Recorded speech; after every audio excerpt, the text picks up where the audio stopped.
Spring, 1945. For hundreds of female German prisoners on a ship crossing the Atlantic, the war is over. But the terror is not. Every knot brings them closer to a POW camp in Louisiana, and a future colored by their own propaganda. In hours, they will be handed over to their new guards, a unit of Black American soldiers. The indoctrinated mind expects brutality. The defeated soldier fears vengeance. As the trucks rumble toward the camp gates, one of the war's most unlikely human experiments is about to begin. For these women, nurses, clerks, telephone operators swept up in the final Götterdämmerung of the Third Reich near Cherbourg, the world had already ended. Their universe of iron certainty had collapsed into the mud of northern France. Now they were cargo. Crossing the vast, indifferent ocean, their only companions were fear and the ghosts of a belief system they had never been allowed to question. For more than a decade, they had been fed a steady diet of ideological poison. They were told they were the zenith of human evolution. And they were told, with terrifying conviction, about the subhumans who lived in the darkness beyond the Reich's borders.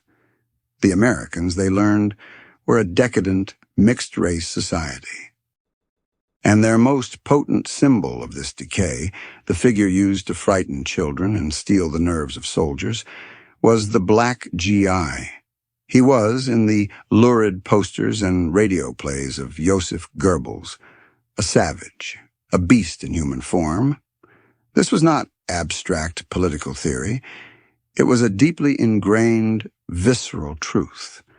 And it was this truth that haunted their waking moments on the transport ship and shadowed their thoughts as they were herded onto open-sided trucks at the port of New Orleans. The first shock was sensory. The air in Louisiana was not the crisp, cool air of northern Europe. It was a physical weight, a thick, humid blanket stitched with the smells of swamp water and blooming magnolias, a world away from the familiar scent of coal smoke and pine forests. As the trucks rumbled inland, past clapboard houses and fields of sugar cane, a heavy silence fell over the prisoners. They were bracing for impact. The destination was a place named Camp Concordia, a name that promised harmony to a group of women who expected only discord. When the trucks finally rolled to a stop inside the barbed wire perimeter, the tailgates dropped with a percussive crash that made them all flinch. The moment had arrived. They looked out, not at a snarling mob, but at a line of soldiers standing with a stillness that was more unnerving than any overt aggression.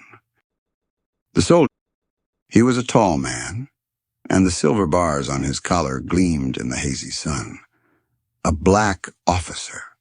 To the German women, this was a logical impossibility, a complete inversion of the natural order they had been taught. Captain Hayes did not yell. His voice was calm and clear as he issued orders to his men, who moved with quiet efficiency. The prisoners were instructed to disembark. They were formed into lines. They were counted. It was all procedural, impersonal, and correct.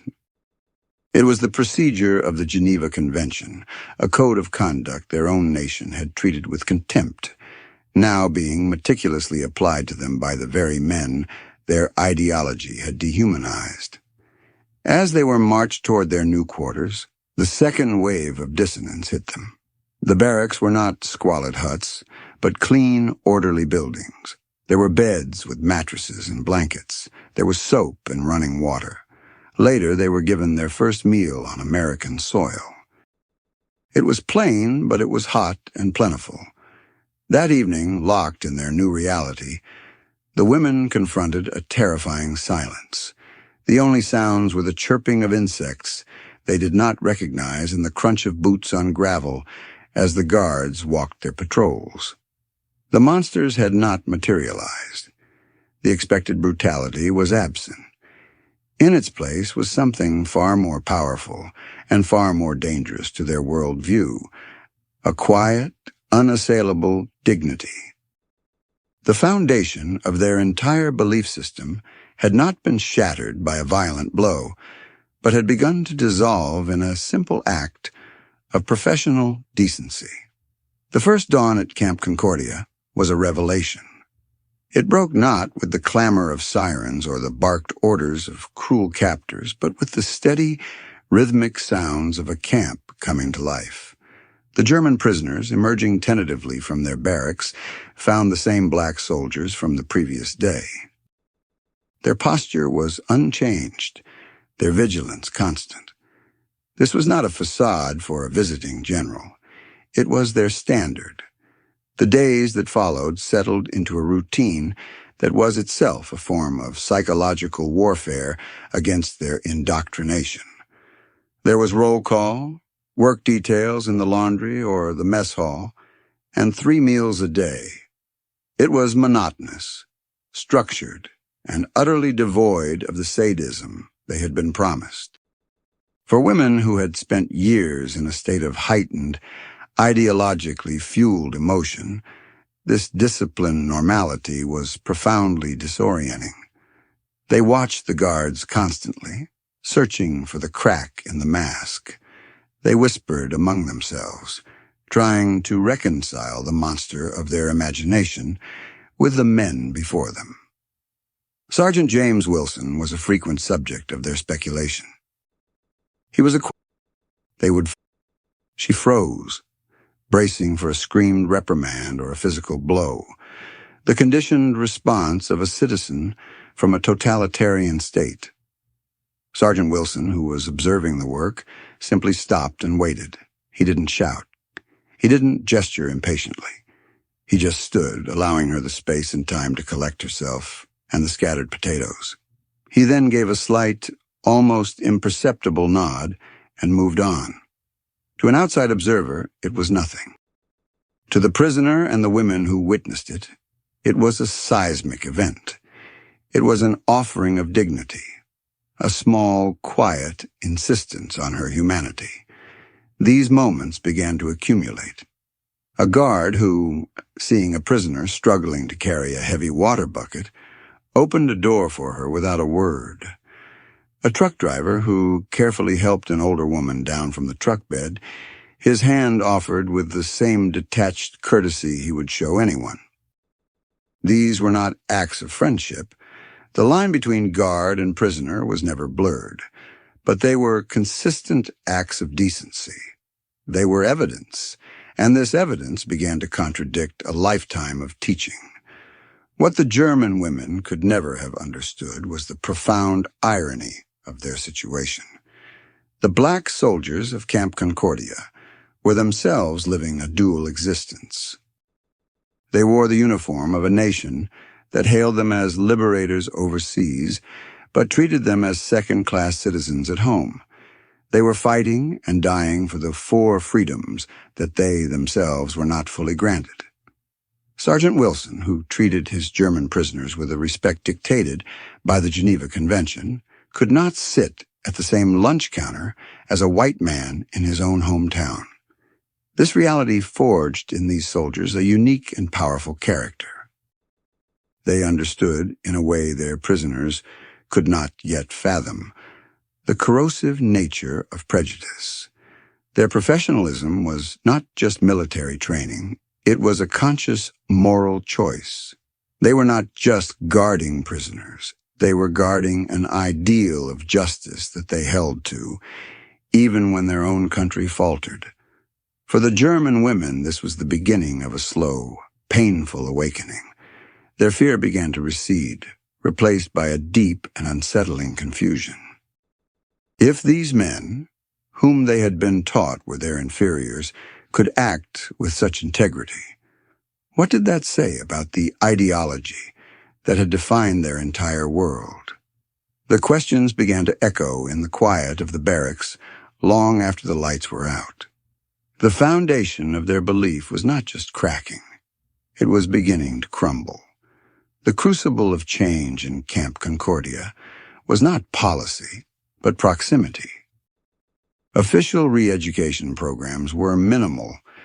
The American military command believed that denazification was a process that could only begin once the prisoners were back on German soil. Instead, the real classroom was the camp itself, and the teachers were the very men assigned to guard them. The lessons were subtle, delivered without lectures or pamphlets. One of the most powerful tools of this unintentional education was information. For the first time in over a decade, the women had access to a world beyond the tightly controlled narrative of the Reich Ministry of Propaganda. The camp had a small library, stocked with American magazines and newspapers. At first, the prisoners dismissed them as enemy lies, the predictable fictions of a hostile power. They scoffed at articles about the American war effort and read stories of Allied victories as boastful fabrications. But doubt is a seed that grows in silence. While the official news was suspect, the advertisements were not. They saw pictures of American families with refrigerators, cars, and homes filled with consumer goods that had vanished from Germany years earlier. They saw a vision of civilian life that was not defined by rationing, air raids, and constant grinding sacrifice. This glimpse of a prosperous, functioning society stood in stark contrast to the apocalyptic wasteland their leaders had promised America would become. More devastating was the uncensored news reaching them from the war's final days in Europe. Through Red Cross channels, letters began to trickle in from their families. The paper was worn thin, the handwriting often shaky, but the message was consistent. Hamburg was a sea of rubble. Munich was starving.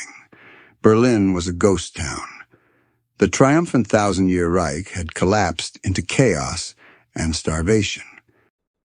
Their conditions inside a wire fence in Louisiana, with 3 meals a day and a roof over their heads, were objectively better than those of their own loved ones struggling for survival in their liberated homeland. This realization brought with it a profound and nauseating wave of guilt. They were the enemy, the defeated, yet they were safe. They were fed. Their families, the supposed victors of a glorious struggle, were not. The propaganda had not just been a lie, it had been a betrayal of apocalyptic proportions, and they were living proof of it. The cognitive dissonance became an unbearable weight. How could the world be so upside down? How could their captors be so humane, while their own nation had imploded into a nightmare of its own making? The answer to that question began to arrive in the form of newsreels shown in the camp's mess hall. American combat cameramen had followed the troops into the concentration camps of Buchenwald, Dachau, and Bergen-Belsen. For the first time, the German women saw what their nation had done. They saw these skeletal figures in striped pajamas, the haunted, hollow eyes of the survivors, the ghastly, unbelievable mounds of the dead. There was no room for interpretation. This was not propaganda. The methodical horror, the industrial scale of the cruelty, was undeniable. The silence in the mess hall after these screenings was absolute, heavier than any physical weight. It was the sound of a world breaking. The guards, including Sergeant Wilson and Captain Hayes, stood watch during these showings. Their faces remained stoic, professional. They did not gloat. They did not say, "I told you so." They simply bore witness to the prisoners' confrontation with the truth. Their silent, dignified presence was in itself a powerful statement. They were not just jailers. They were representatives of a world where such atrocities were not state policy, a world that had paid a terrible price to stop them. For many of the women, this was the point of no return. The lies about their enemies had been exposed.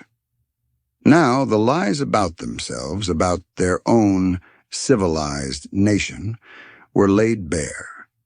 The ideology that had given their lives meaning was revealed to be a monstrous engine of death. They were not the victims of a lost, noble cause. They were the servants of a criminal enterprise, and the men guarding them, the men they had been taught to see as subhuman, were the agents of a terrible, righteous justice. With the pillars of their ideology shattered, the women of Camp Concordia were adrift in a sea of moral and psychological confusion. Into this vacuum, a new and unexpected influence began to flow: American culture. It arrived not as a deliberate program, but organically, through the daily lives of their guards. The most potent form of this cultural exchange was music. In the evenings, after the final count, a strange and wonderful sound would drift across the compound from the guards' barracks. It was a sound full of life, rhythm, and a kind of joyful melancholy the prisoners had never heard before. It was jazz. A handful of the black soldiers, including Sergeant Wilson, who played a surprisingly gentle trumpet, had formed a small band. They played for themselves, a way to pass the long hours and to bring a piece of home into the alien Louisiana landscape. For the German women, raised on a diet of Wagnerian marches and rigid folk tunes, this music was a revelation. It was unstructured, improvisational, and deeply emotional. It spoke of sorrow and resilience, of pain and a defiant, irrepressible joy. It was the absolute antithesis of the cold, controlled, and monumental art of the Third Reich. At first they listened in secret from the shadows of their own barracks, but the music was infectious. It bypassed the intellect and spoke directly to the heart. One evening, Captain Hayes, recognizing the potential of this cultural bridge, gave the band permission to set up in the open in the central square of the camp. It was not a formal concert. There were no announcements, no programs. The soldiers simply began to play as the sun went down. The prisoners, drawn by the sound, slowly emerged. They stood at a respectful distance, their faces a mixture of curiosity and apprehension. Sergeant Wilson and his band played the blues. They played swing. They played tunes that were sweeping America but were utterly unknown in Fortress Europe. As the music filled the humid night air, a strange and subtle transformation occurred. For a few brief moments, the wire fences and the guard towers seemed to fade away. They were no longer prisoner and guard, German and American, black and white. They were just people, sharing a moment of human expression. The music did what no lecture or newsreel ever could. It offered a glimpse into the soul of their captors. These were not the one-dimensional brutes of Nazi propaganda. These were men who could create beauty, who could express a profound depth of feeling through their instruments. They had a culture, a history, a humanity that was rich and complex. A young German woman, a former telephone operator from Munich, later wrote in a letter home, "They play music that cries and laughs at the same time. I do not understand it, but I feel it."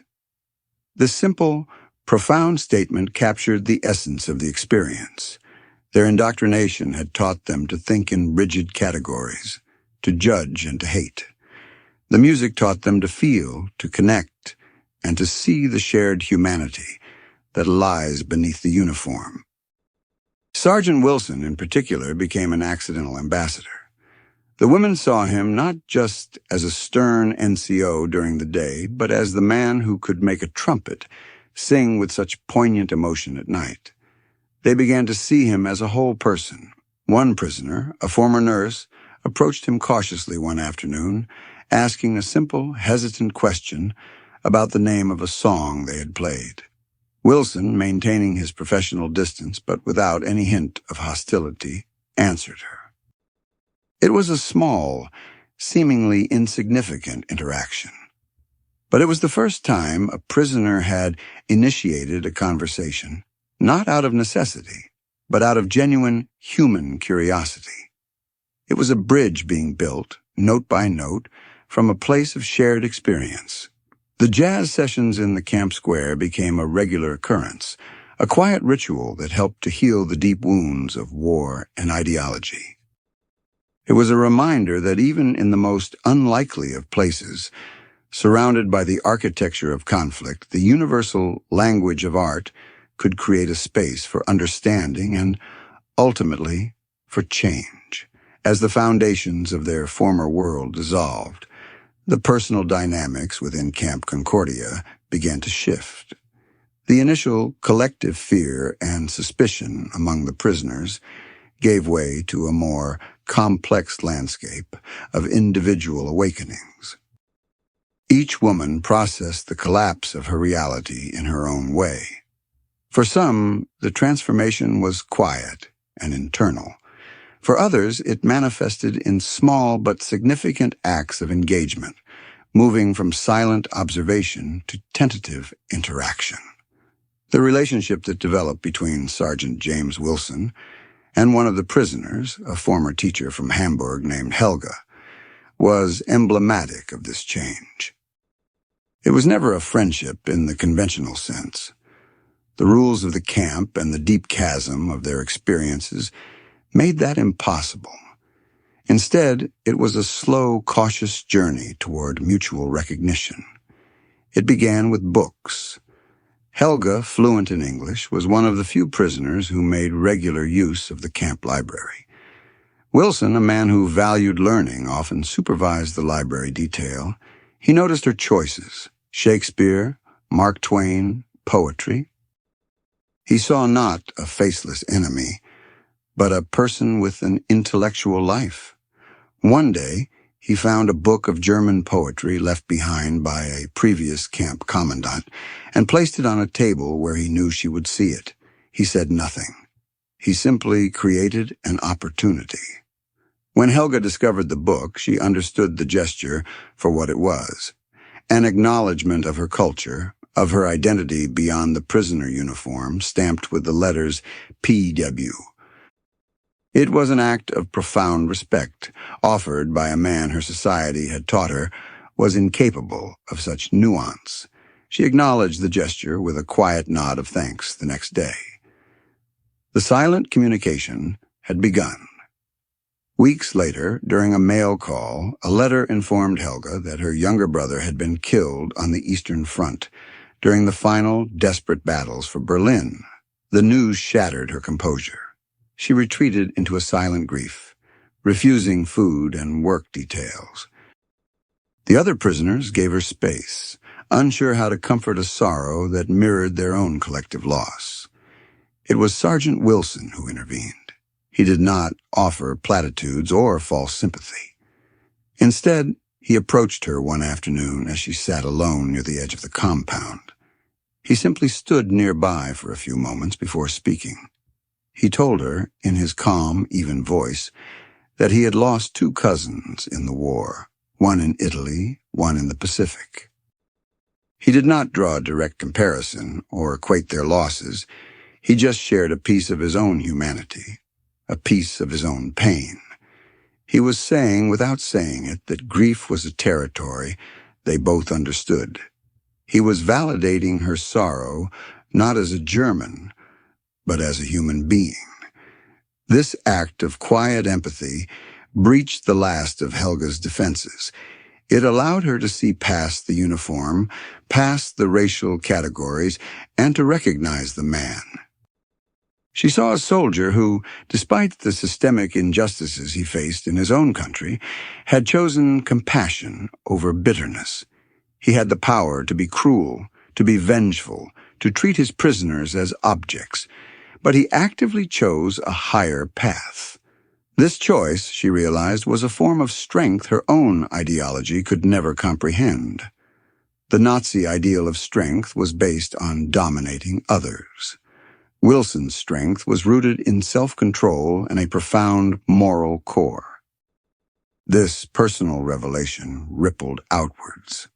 Helga began to speak with the other women, not about grand political theories, but about the character of their guards.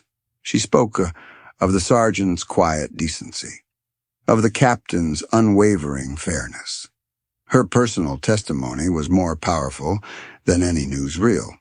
It was a lived experience, an undeniable truth that chipped away at the remaining vestiges of their ingrained prejudice. The women started to see not just a uniform, but the man inside it. They learned to distinguish one guard from another, to recognize their individual mannerisms and personalities. They were no longer a monolithic enemy. They were becoming people. By late summer of 1945, the atmosphere at Camp Concordia had undergone a profound and irreversible change. The initial tension and fear had evaporated, replaced by a quiet, functional coexistence. The German women now understood the camp not as a place of punishment, but as a strange and unexpected sanctuary from a world gone mad. The war in Europe was over. The war in the Pacific had ended in 2 terrifying flashes of atomic light. For the prisoners, the future was a vast, terrifying unknown. They were now women without a country in any meaningful sense, their government dismantled, their cities in ruins, their entire belief system exposed as a criminal fraud. It was in this state of profound dislocation that the final phase of their transformation began. The journey from rejecting a failed ideology to embracing a new one based on the humanistic lessons they had learned. This process was crystallized in a single, defining event. Captain Robert Hayes, the camp commander, received word that a shipment of medical supplies and food from the Red Cross was scheduled to be sent to a displaced persons camp near Hamburg, the hometown of Helga and several other prisoners. He also knew through censored letters that the families of many of his prisoners were in that very region, struggling with near-starvation conditions. Captain Hayes made a decision that went far beyond the requirements of the Geneva Convention. He announced that the prisoners would be allowed to contribute a portion of their own rations to the shipment. Furthermore, they would be permitted to write letters to be included with the aid packages, letters that would be delivered directly by Red Cross officials, bypassing the broken German postal system. The offer was a test. It was a question posed to the prisoners. After everything you have learned, who are you now? The response was immediate and overwhelming. The women, who months before had seen themselves as members of a master race, now lined up to give away their own food to help faceless others. They meticulously packed boxes, not as a required work detail, but with a sense of purpose they had not felt since the war began. It was an act of collective atonement, and a statement of their newfound understanding of shared humanity. The most powerful moments, however, happened as they wrote their letters. She urged her family to reject the old hatreds and to help build a new Germany based on the compassion she had witnessed in this unlikely place. She was, in essence, exporting the lessons of Camp Concordia back to the ruins of the Third Reich. When the day came for the transport truck to leave with the aid shipment, the entire camp, prisoners and guards alike, turned out to see it off. There was no formal ceremony, just a shared moment of silence as the truck rumbled through the front gate. Sergeant Wilson stood with Captain Hayes, watching it disappear down the dusty Louisiana road. They had done more than just guard prisoners. They had facilitated a profound moral and psychological revolution. They had treated their enemies with a decency their own country often denied them, and in doing so, they had demonstrated the true power of the principles America claimed to represent. This act of sending aid was the logical conclusion of their entire experience. The war was long over, and the slow, arduous process of rebuilding a shattered Europe was underway. As they packed their meager belongings, a strange mixture of emotions filled the barracks: relief at the prospect of going home, anxiety about what they would find there, and a surprising, undeniable sense of melancholy at leaving this place that had so profoundly reshaped them. Their final departure mirrored their arrival, but was its complete inverse. They boarded the same type of open-sided trucks, but this time there was no fear, no silent dread. The Louisiana landscape, once so alien and oppressive, now seemed familiar. The oppressive humidity was just the air they had breathed for months. The journey to the port of New Orleans was not a descent into a feared unknown, but a transition from one chapter of life to another. At the docks, as they waited to board the transport ship that would take them across the Atlantic, the prisoners formed up for one last time. Captain Robert Hayes and Sergeant James Wilson were there to see them off.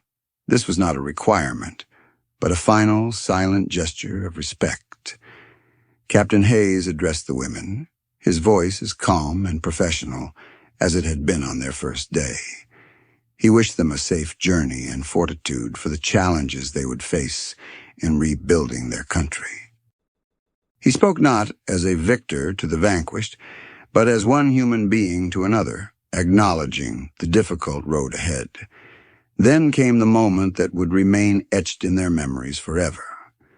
As the women began to file up the gangplank, each one, in turn, paused as she passed Sergeant Wilson. There were no handshakes, no embraces.